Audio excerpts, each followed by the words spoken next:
like, subscribe dan video tidak lazim. Like atau subscribe. Okey, sekarang kita berada di Tok Ba Celup Tepung. Betul tak? Tok Ba Celup Tepung.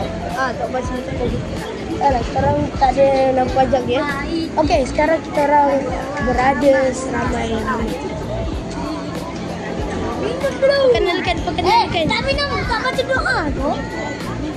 Tak baca doa, tak baca doa. Okey, kita orang datang sini jauh lah juga daripada rumah. Kat sini tu banyak menu lah. Kacang 30 minit.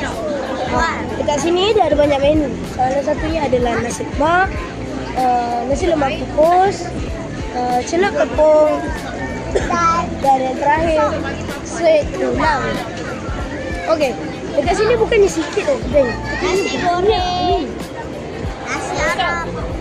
Saya apa isi air? Kita explore satu-satu. Saya apa? Kita explore satu-satu. Kau ni siapa? Okay, jom kita explore satu-satu. Sekarang sebenarnya tengah hujan. Nama dia Tok Ba Celup Tepung Ikan Bakar. Korang boleh datang sini. Korang search kat Google Map. Terus jumpa. Okay, jom kita ikut. Sekarang saya tunjuk yang buka adalah. Salah satunya ialah aneka menu. Okey. Dan okey, saya boleh tunjuk sikit je sebab dekat sini ramai orang. Jadi tak boleh tunjuk banyak. Tapi yang paling popular sekali dekat yang saya cakap tadi.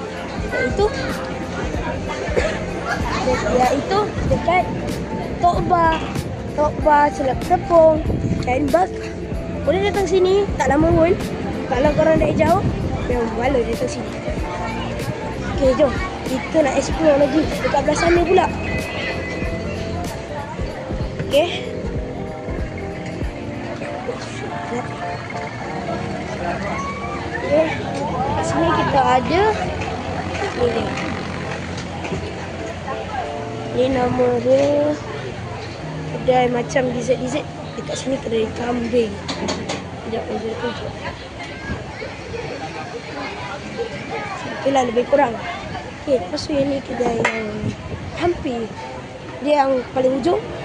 Maka dia kedai pasta lah. Sedangkan ni sebenarnya benda ni besar. Bukan kecil tapi besar. Macam ada rumah lagi. Jadi memang kalau korang bawa family pun tetap boleh.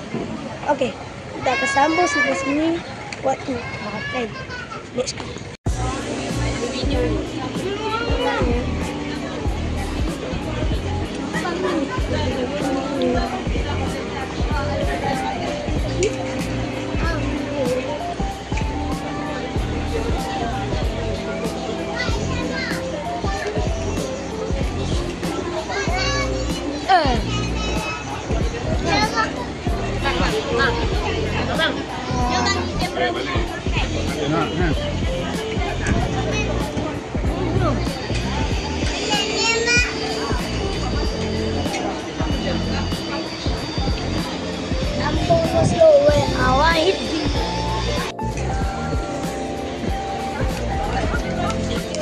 Kakak makan.